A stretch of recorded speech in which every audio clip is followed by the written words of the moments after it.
இந்த வீடியோல நம்ம 2 விதமான நியூஸ் பார்க்க போறோம். அதுல முதல் நியூஸ் ரொம்பவே சோகமான ஒரு நியூஸ் அப்படின்னு தான் சொல்லணும். பிரபல ஹாலிவுட் இயக்குனரான மார்க் ரைடர் அவர்கள் சமீபத்தில வயது மூப்பு காரணமா இறந்து போயிருக்காரு அப்படிங்கிற செய்தி வெளியாகி எல்லோருக்கும் மிகப்பெரும் ஒரு சோகத்தை ஏற்படுத்தியிருக்கு. ஹாலிவுட்ல இன்டர்செக்ஷன், கவுபாய், த போக்ஸ் இது மட்டும் இல்லாம சிண்ட்ரெல்லா, லிபர்ட்டி அப்படின்னு ஏகப்பட்ட படங்கள் இயக்கி ரசிகர்கள் மத்தியில மிகப்பெரும் வரவேற்பு பெற்றிருந்தவர் தான் மார்க் ரைடர் அவர்கள். இவரோட இயக்கத்தில் வந்திருந்த பெரும்பாலான படங்கள் எல்லாமே மிகப்பெரும் ஒரு வெற்றி பெற்றிருக்கு. அது மட்டும் இல்லாமல் இவர் இயக்கத்தில் வந்திருந்த கிட்டத்தட்ட 3க்கும் மேற்பட்ட திரைப்படங்கள் ஆஸ்காருக்கு நாமினேட் ஆகியிருக்கு.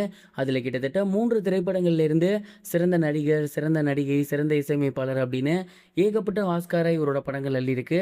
இவருமே பார்த்தீங்கன்னா ஒரு சிறந்த பட இயக்குனர் அப்படிங்கிறதுக்காக நாமினேட் பண்ணப்பட்டிருந்தார்.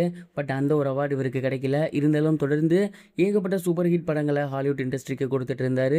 97 வயதான மார்க் அவர்கள் சமீபத்தில் வயது மூப்பு காரணமாக இறந்து போயிருக்காரு அப்படிங்கிற செய்தி வெளியாகி எல்லோருக்கும் மிகப்பெரும் ஒரு அதிர்ச்சியை ஏற்படுத்தியிருக்கு.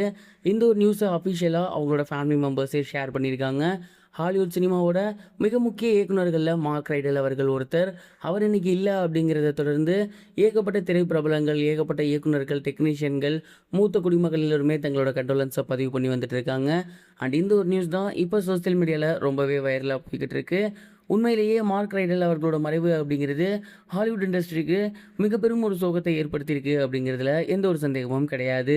இந்த வீடியோவில் நம்ம 2வதாக பார்க்க போகிற நியூஸ் என்ன அப்படின்னா, தளபதி விஜய் அவர்களுக்காக அஜித் சார் சத்யராஜ் சாரை அவரோட படத்தில் சேர்க்க மாட்டேன் அப்படின்னு சொல்லியிருக்கிறது எல்லோருக்கும் மிகப்பெரும் ஒரு ஷாக்கிங்கையும், அதே போல் அஜித் சார் மற்றும் விஜய் சாரோட நட்பு எந்த அளவுக்கு இருக்குது அப்படிங்கிறதையும் வெளி உலகத்துக்கு உணர்த்தியிருக்கு அப்படின்னு தான் நினைக்கிறேன்.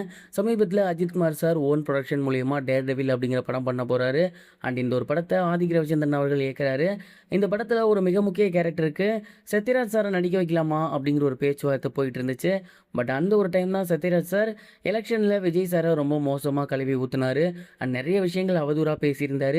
இது அஜித் சாருக்கு மிகப்பெரும் ஒரு கோபத்தை ஏற்படுத்தியிருக்கு. இந்த ஒரு காரணத்தினால அவர் என்ன முடிவெடுத்திருக்காரு அப்படின்னா, இந்த படத்தில் சத்யராஜ் சார் வேணாம், ஒரு அரசியலுக்காக இப்படி ஒரு நடிகரை பேசினிருக்கணுங்கிற அவசியம் இல்லை அப்படின்னு முடிவெடுத்து அவரை அந்த படத்திலிருந்து விலக்கியிருக்காராமா. இத்தனைக்கும் ஆதிக் ரவிச்சந்திரன் அவர்கள் அந்த ஒரு கதாபாத்திரத்தை சத்யராஜ் சார் நினச்சி தான் எழுதியிருந்திருக்காரு. அண்ட் அவர் அப்ரோச் பண்ணலாங்கிற ஐடியாலையும் இருந்திருக்காரு. ஆனால் கடைசி நேரத்தில் அஜித் சார் இதற்கு பதிலாக வேற யாரை வேணா பாருங்க, வெளி இண்டஸ்ட்ரியிலேருந்து கூட ஓகே, பட் அவர் வேணாம் அப்படிங்கிற மாதிரி ரொம்பவே ஸ்ட்ரிக்டாக சொல்லிட்டாராமா. அண்ட் இதனால் சத்யராஜ் சார் டேர்டெவில் படத்திலிருந்து விலக்கப்பட்டிருக்காரு. இந்த ஒரு நியூஸ் சமீபத்தில் சோசியல் மீடியாவில் வெளியாகி எல்லோருக்கும் மிகப்பெரும் ஒரு ஷாக்கிங் ஏற்படுத்தியிருக்கு. என்னதான் விஜய் ரசிகர்கள், அஜித் ரசிகர்கள் அடிச்சுக்கிட்டாலுமே அவங்க 2 பேரும் எந்த அளவுக்கு ஒத்துமையாக இருக்காங்க அப்படிங்கிறத இதன் மூலயமா நம்ம தெரிஞ்சுக்கலாம். இந்த ஒரு விஷயத்தை பற்றி நீங்கள் என்ன நினைக்கிறீங்க? உங்களோட தாட் என்ன? மறக்காமல் கமெண்ட் பாக்ஸில் ஷேர் பண்ணுங்கள். இது வரைக்கும் கனெக்டிங் டிவிக்கு சப்ஸ்கிரைப் பண்ணனா மறக்காமல் சப்ஸ்கிரைப் பண்ணிக்கங்க. உடனடி அப்டேட்ஸ் பெறுவதற்கு நோட்டிஃபிகேஷன் பெல்லையும் கிளிக் பண்ணிக்கங்க.